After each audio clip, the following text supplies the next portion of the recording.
An often overlooked European destination in most travelers' routes, I continue to discover Belgium and the unique experiences it offers. Travel with me to the Dutch-speaking region of Flanders, navigating the waterways and exploring the quaint medieval towns of Ghent and Antwerp.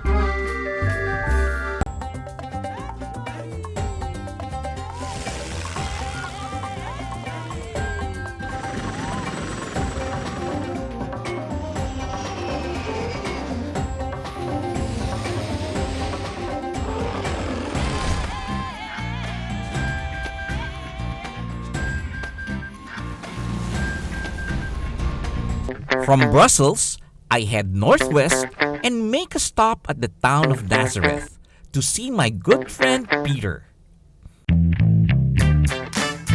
I wasn't sure this was the right place, but this was the address he gave me. Hi, Emmy. Welcome to Belgium. Yes, how are you? I was glad to be welcomed by his daughter Emmy.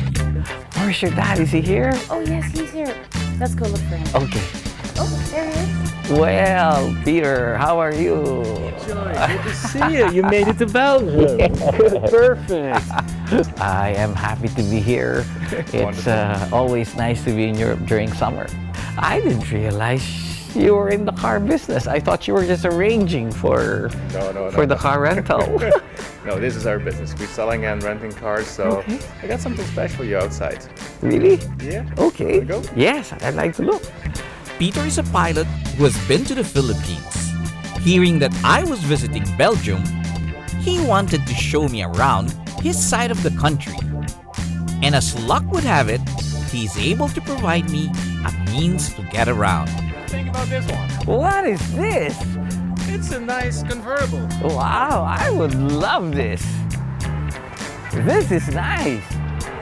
But my problem, Peter, is I have so much luggage. What do you think about the station wagon?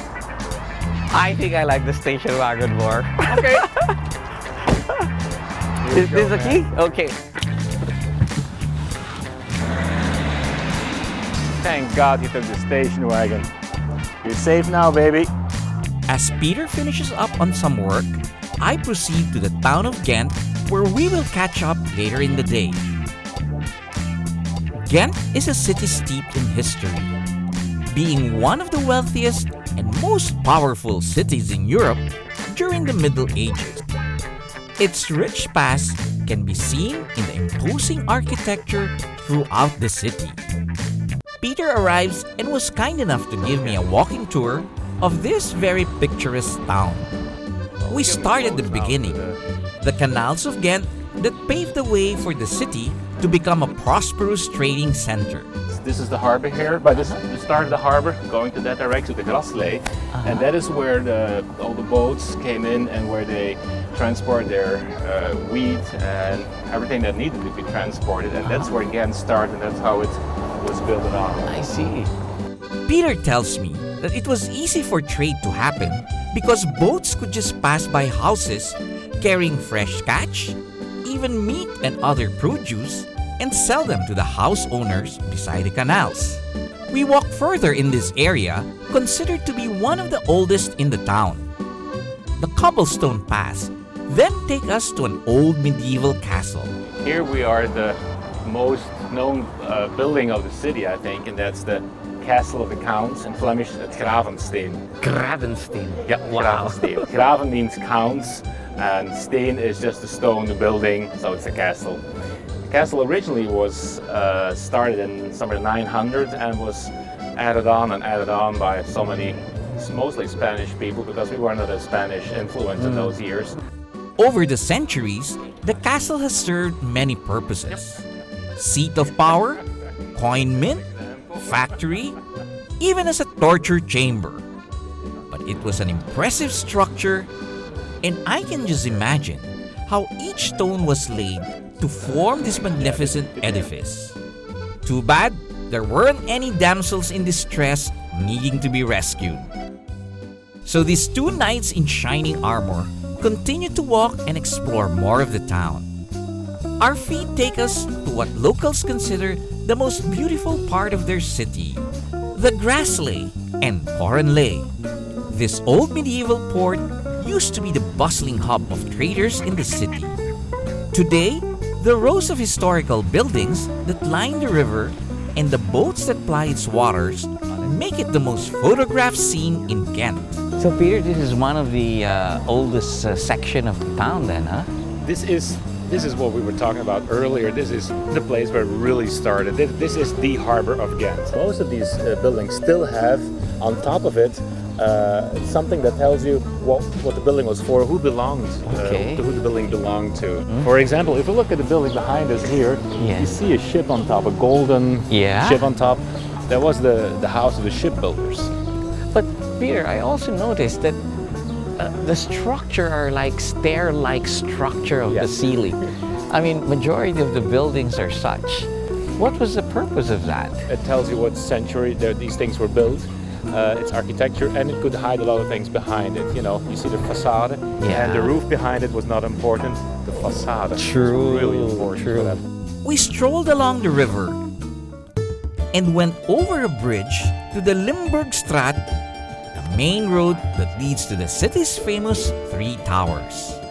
Ghent's famous medieval skyline is made up of the Belfry, St. Bavus Cathedral, and St. Nicholas Church. So Peter, this is the belfry, which they have been using time immemorial. The belfry itself is really old. It's somewhere, I think it's from 1100 somewhere. And this was just the tower that every city needed for alarm. That means protection.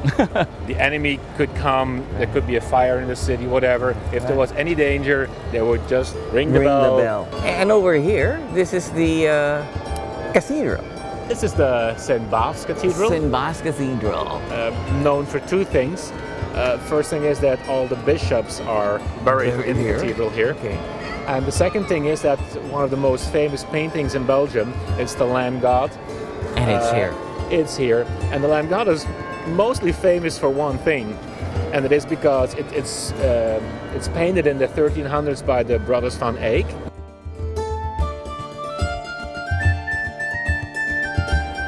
We decided to go and see the treasures kept inside St. Bavus Cathedral, and perhaps catch a glimpse of the world-famous masterpiece. Inside, it was an example of impressive Gothic architecture. Such intricate work. Peter explains that the tombs of the Ghent bishops are found in the catacombs beneath the church. Even the pillars holding up the structure are beautifully painted on. We find a replica of the brothers Van Eyck's famous painting in one of the cathedral's many chambers, and Peter uses it to educate me about the masterpiece. Here we're standing in front of a small copy of the Lamb of God by Van Eyck. You see it painted in 1432, a long time ago. And this thing is famous at this moment, this is famous in Belgium because it has a little history with it. It was a very interesting afternoon learning about art and architecture, and being surrounded by masterpieces inspires one to lead a more creative life.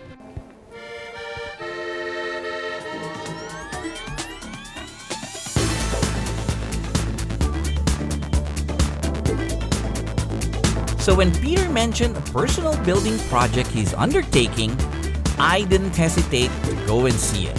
Of course, being with Peter, getting to the site meant going there in style. Peter let me have a go behind the wheel of his roadster.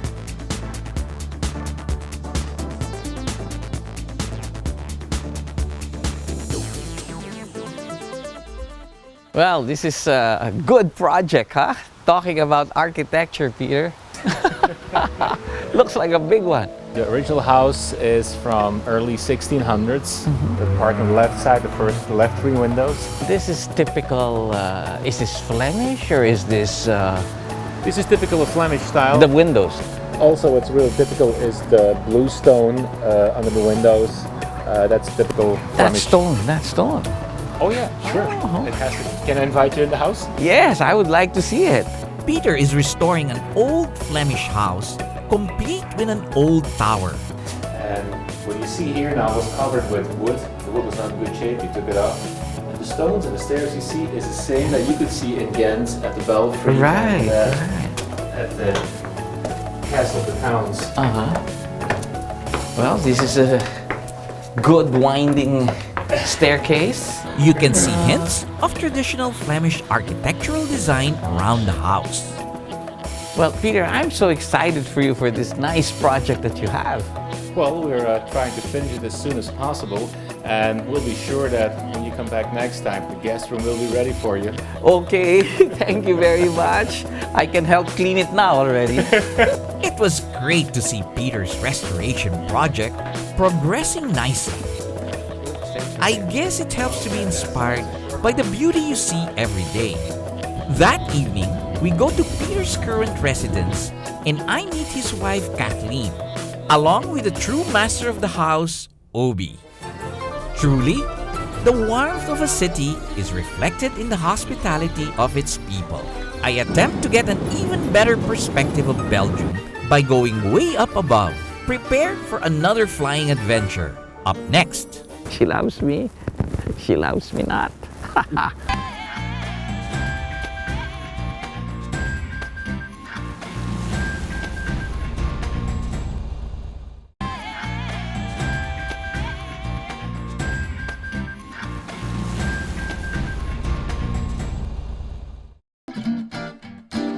My summer experience of Belgium is far from over, as another flying adventure awaits me. I meet up with Filip once again, who invited me to see Belgium from the skies. I drive to his launch field in Westminster, driving east from Ghent. It was very exciting, as it will be my first time to fly a balloon over Belgian airspace. It's an early morning. But first, we have to get this balloon up. So It seems like a challenge, because there were only a handful of us present that How do you morning. do this? This one. You It go moves. backward. Okay. Pull this one. You turn left. Okay. But with the help of Philip's bright innovations, a lot of the work has been automated. It didn't take a lot of effort on our part.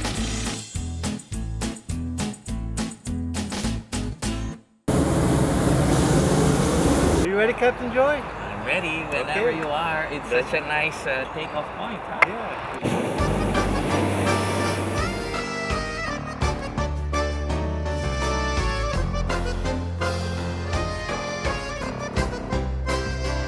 The summer sun has just risen, and the view from the top was simply breathtaking. A balloon ride is really one of the best ways to enjoy an unobstructed view of any city. So, Philip, you've been doing this for work. Yeah, this is my job. I've been doing this for 13 years now. Still enjoying every flight. I know. I mean, it's very seldom that I think just like me, I'm playing every day when I'm working. It is. And it makes us happier. It makes us live a full life, I think, huh? And we forget about earning money sometimes. That's the problem. Okay, that's the problem. That's true, but I always believe that you're gonna live longer and you're gonna enjoy life 200%. Exactly. If you do something what you like to do. I know a lot of guys who have a good job, a good fee that they But get every month, very but they unhappy. hate to go to job, Right, to right. their job. So yeah, it's better to enjoy life. It affords you a very relaxing, noise-free experience and gives you a chance to just enjoy the view and the company of the people you are with. Rabbits. This is something we don't see at home. All you can hear are birds, animals steering, and the burner fueling hot air into the balloon.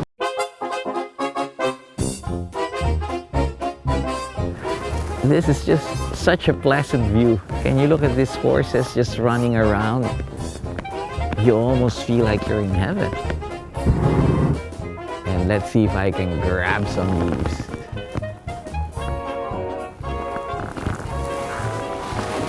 Oop, I'm too slow. Oh, Philip is very quick. After enjoying the amazing view, it was soon time to land. But where? So we're trying to find a good spot. You know, we don't want to carry the balloon. So Filip is trying to target that road so that we don't have to carry too far. You know, he can plan ahead. He can choose the spot exactly where he wants to land. After a few minutes, we see a familiar truck. There's our chase crew. So we're just skimming through the field, straight and level. This is difficult to do if you're not used to it. Potato field. And this is a potato field.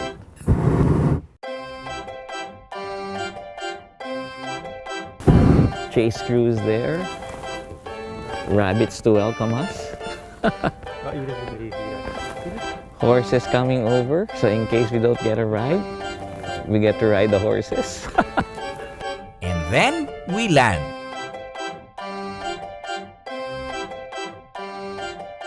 Thank you very much, Filip. Folding up the That was balloon great. wasn't a problem as well. So, Filip is saying that he has a different way of keeping the balloon. This I have to see and learn from him. Is that him? Or is that a rabbit inside?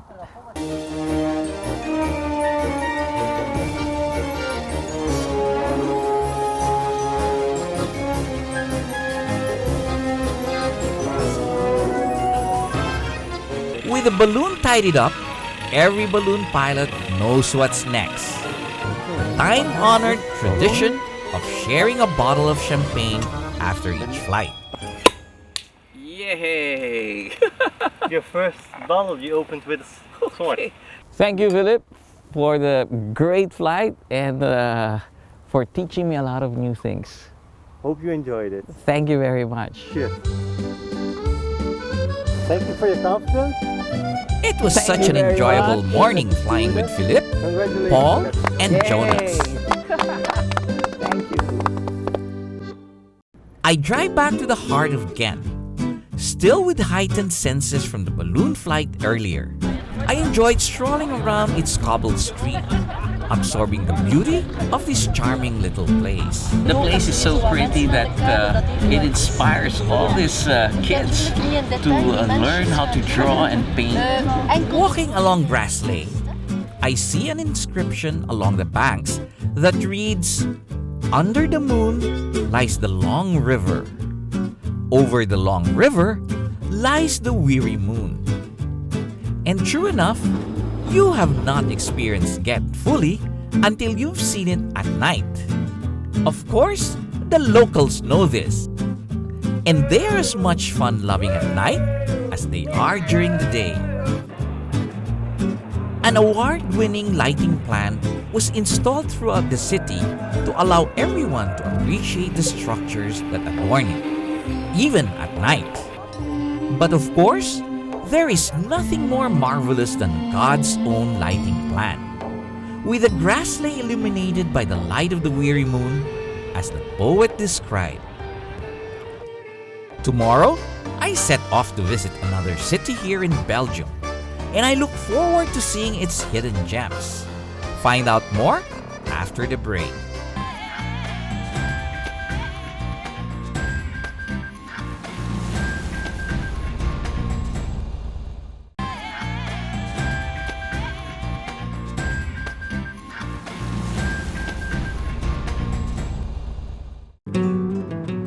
I bid goodbye to the quaint charm of Ghent and head to another city, still in the Flanders region of Belgium, the world's diamond trading hub, Antwerp. In the 16th century, Antwerp was noted for the wealth of its citizens. Until today, the houses of these rich merchants and manufacturers have been preserved throughout the city. Arriving in the heart of the city, one is already greeted by its grandiose train station. The Antwerp Central Station is lavishly designed, and not a single stone is left undecorated.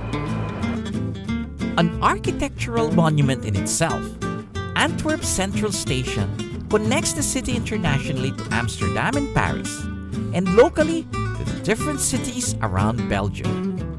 I wouldn't mind taking the train every day if all the train stations were this grand. Antwerp secures its place in the map by being the world center of diamond trade. Today, I am at the Antwerp Diamond District to learn more about this sought-after mineral. I begin with the most familiar, a jewelry store. I'm going to Alexander's place. Well, this place is very secured. Let me ring the bell. I'm in. Bonjour, is that you, Alex? Ah, good morning, Roy. Roy, was it? Joy. Joy. You How are you? were highly recommended Thank you. by everyone. I wanted to take a look at some diamonds. For sure, you're in the right place. How can I help you? I don't know anything about diamonds. So can you educate me a little? Are they very expensive? Cheap, expensive, value is very relative to what you're actually looking for in a diamond. My problem, Alexander, is I have a taste of a prince and a pocket of a pauper. If you want some diamonds, they will make sure that the diamonds will reflect your capacity. That's So not when you say art and changing the shape, what sort of art will this be?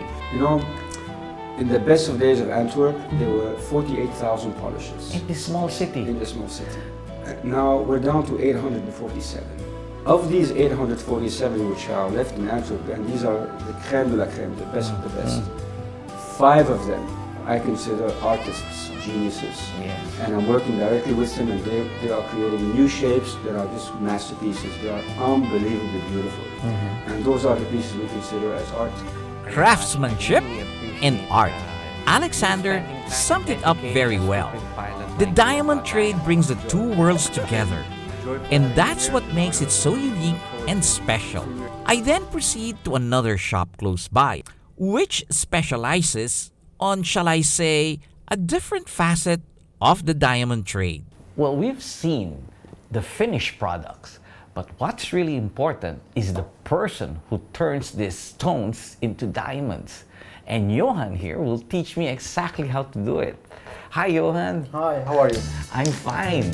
Okay, I can show you here a rough stone. Okay. Have a look, a very beautiful yellow stone Okay. from an Australian mine. Uh-huh. This is how it comes to me. Yeah. Okay. Rough piece, beautiful piece, exactly. And what we're gonna do, we're gonna make a planning around this. So let's see what kind of polished stone will fit in this rough piece. So there's a planning of this. You can't just come in and... No. We have to make a very good analysis of it. Okay, and how do you do this? Johan shows me an impressive software that analyzes the shape of the rough piece, including its texture and impurities, if there are any, and makes a digital rendering of the diamond that can be cut from the piece. How did people do this when they didn't have this machine before? With this, Just only visually. visual, yes. They trust on my expertise, that I will get the best out of it. That's why so it comes so expensive, because there's a lot of work and it's a very tough material to polish. Very hard, it's the hardest material in the world. So if you like, we can go to the factory now and I will show you around and show you how the polisher will polish the stones. Would you have time? I would really Yes. appreciate that. Yeah, for sure. Come on, we go. Johan is one of the most trusted diamond cutters in the world. This factory is where the transformation happens. Based on careful analysis, he gives specific instructions to his polishers as to which facets to cut. It's very intricate work requiring a keen eye and steady hands. Johan, thank you very much. I learned something new. Maybe I can have another job next time. I will teach you. I will make a very good polisher of you. It was very educational, learning about the diamond trade right where all the action happens. Although, I think I will reserve the diamond shopping for another trip. Meanwhile, I visit one of the city's well-known landmarks. Towering over Antwerp is the Cathedral of Our Lady, recognized as a World Heritage Site. Behind me is the Cathedral of Our Lady. It is intricately designed.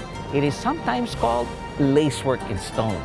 Like most buildings in Antwerp, one can recognize the amount of artistic detail that was put in designing the cathedral.